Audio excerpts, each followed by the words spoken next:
سادتي سيداتي، أسعد الله أوقاتكم أينما كنتم بكل خير. نشرة الأخبار نقدمها لكم من تلفزيون دولة إريتريا، نسهلها كالعادة بأهم وأبرز العناوين. مستشفى مصوى يوسع خدماته الصحية بإدخال معدات حديثة.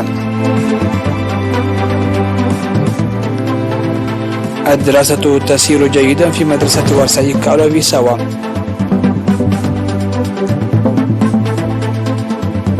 تنظيم سيمينار لزراعة البطاطس في مدينة دقي.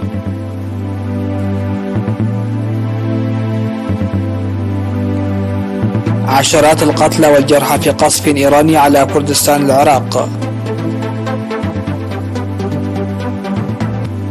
الإعلان عن مناورات بحرية بين أمريكا واليابان وكوريا الجنوبية.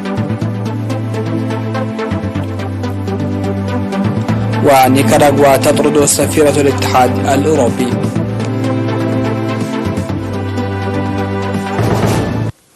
أهلا بكم إلى تفاصيل النشرة. أوضح المدير الطبي لمستشفى مصوع الدكتور زموي مكنن توسيع وتطوير خدمات المستشفى بإدخال المعدات الحديثة هذه السنة، وقال إن إدخال المعدات الرقمية تأتي في إطار الجهود المستمرة لسد النواقص، موضحا الانتقال إلى تقديم خدمات متكاملة مع وجود الكادر البشري وتوفر الدواء الكافي. وذكر أن المستشفى يقدم حاليا خدمات الطب العمومي وجراحة العيون والتحاليل المخبرية والأشعة السينية والتشخيص بالموجات الصوتية والإسعافات الأولية وغيرها من الخدمات، وكذلك تنفيذ أنشطة النظافة المجتمعية لدورها الهام في مكافحة الأمراض. يقدم مستشفى مصوع الخدمات لسكان المدينة وضواحيها ومديريات قلعلو ودحلك وفرو وأجزاء من مديريات الشعب.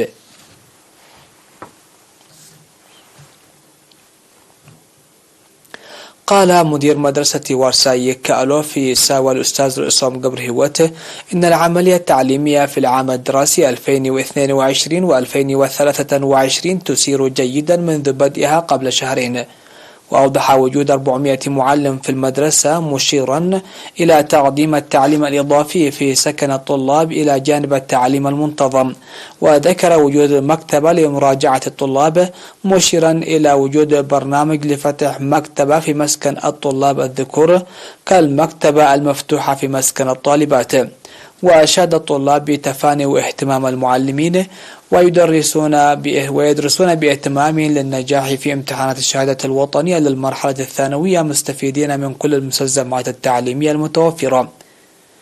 ودعا مدير المدرسة الأستاذ عصام قبر هوت لتصحيح عملية تدريس أغلب المدارس مواد الصف 12 إلى جانب مواد الصف 11، مما يتسبب في عدم ترسيخ مواد الصف 11 كما يجب في الطلاب وتنظيم جيد لمعلومات الطلاب.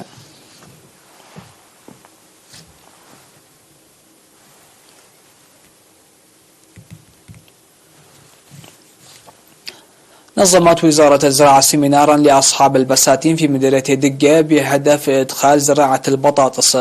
وهدف السيمينار الذي عقد في تكرارات بإشراف خبراء الزراعة إلى تنمية البطاطس من البذور المحسنة التي تم تجربتها بنجاح. وأوضح مسؤول الزراعة في مديرية دقة سيد تدروس قبل مريم أن المديرية تعد منطقة من مناطق إقليم القشبرك التي تشهد أنشطة بستنة واسعة لملائمتها للزراعة المروية.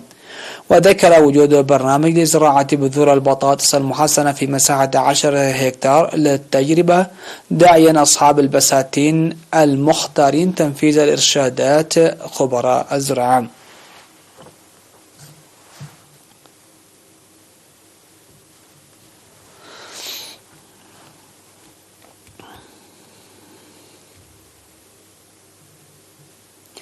أوضح مسؤول الخدمات الصحية في مدينة صرونا الممرض يعبي الصحية تطور خدمات التطعيم وارتفاعها بنسبة 85% في المديرية، وذلك نتيجة لتنظيم أنشطة التوعية الصحية المنفذة وتركيب الطاقة الشمسية. وذكر ارتفاع الولادة في المؤسسات الصحية وانخفاض مصاعب الولادة والأمراض الناجمة عنها. وأشار إلى أن مرض الملاريا أخذ ينخفض سنويا، غير أن الإصابة ازدادت في الأشهر الثلاثة الماضية، مما يتوجب منحه الاهتمام اللازم وبناء غرف انتظار الحوامل في مركز صالونا الصحي. ويوجد في مدينة صالونا مركز صحي و5 عيادات.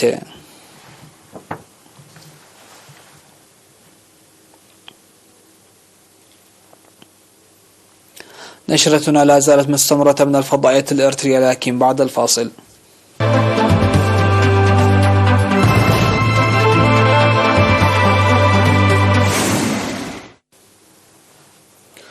أهلا بكم. على الصعيد العالمي قتل 9 أشخاص وأصيب 32 آخرين على الأقل بجروح في قصف إيراني استهدف عدة مواقع لأحزاب كردية إيرانية معارضة في إقليم كردستان العراق، في وقت تعتزم فيه بغداد استدعاء سفير إيران للاحتجاج.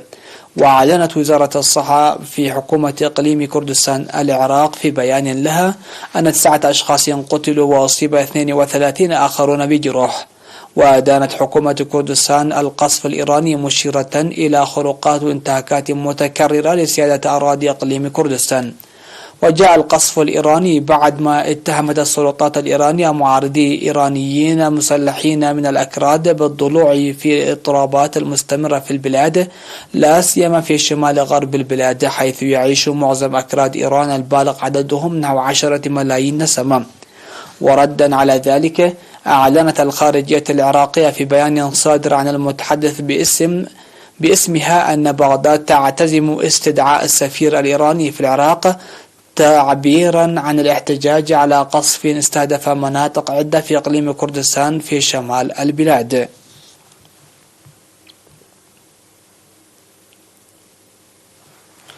تنطلق الجمعة مناورات عسكرية مشتركة بين القوات البحرية اليابانية والولايات المتحدة وكوريا الجنوبية، وذلك بعد يوم من إجراء كوريا الشمالية تجربة صاروخية جديدة، وبالتزامن مع زيارة تؤديها نائبة الرئيس الأمريكي للمنطقة.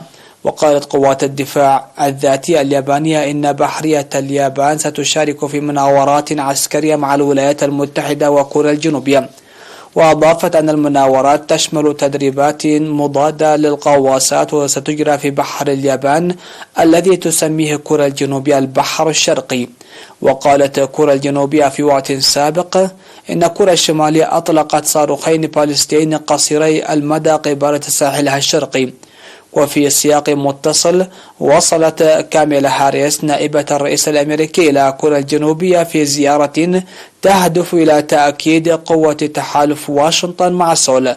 وفي كوريا الجنوبية ستلتقي هاريس الرئيس يون سوك يول، وستزور المنطقة المنزوعة السلاح والشديدة التحصين التي تفصل بين الكوريتين.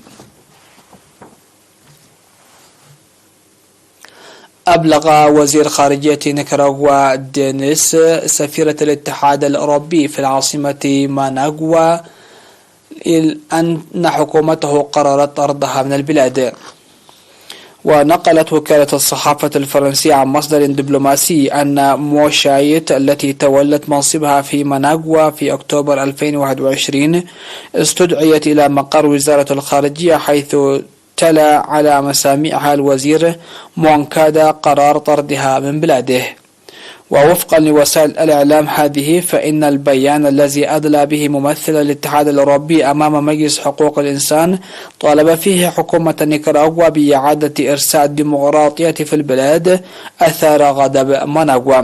وبحسب مواقع أخبارية، فإن حكومة نيكاراغوا عززت قرارها طرد السفيرة موشايت إلى تدخل الاتحاد الأوروبي في شؤون نيكاراغوا وعدم احترامه السيادة الوطنية.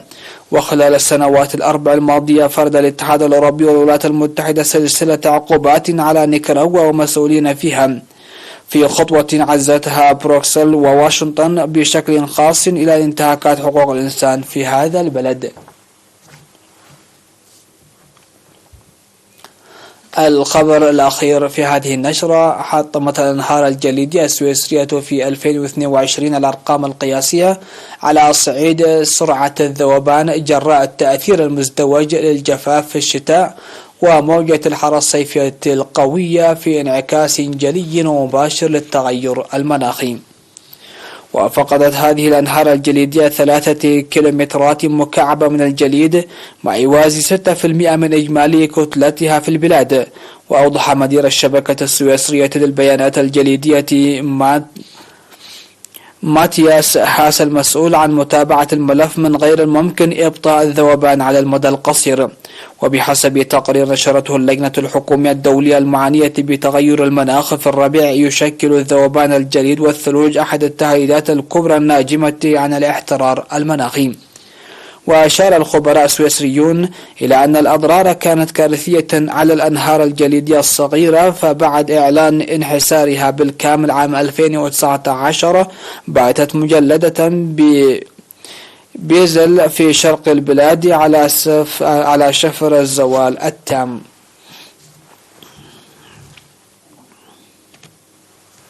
ختام النشر، هذا أبرز العناوين.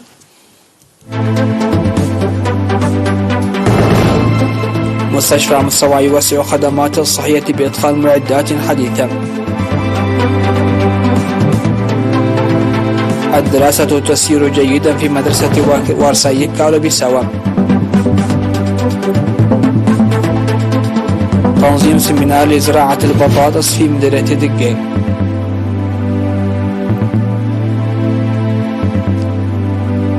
عشرات القتلى والجرحى في قصف إيراني على كردستان العراق.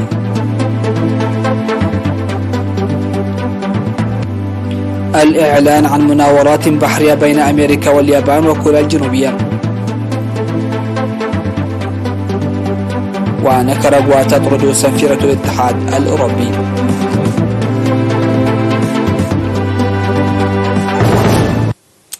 انتهت النشرة. شكرا لحسن الاستماع والمتابعة، والسلام عليكم ورحمة الله.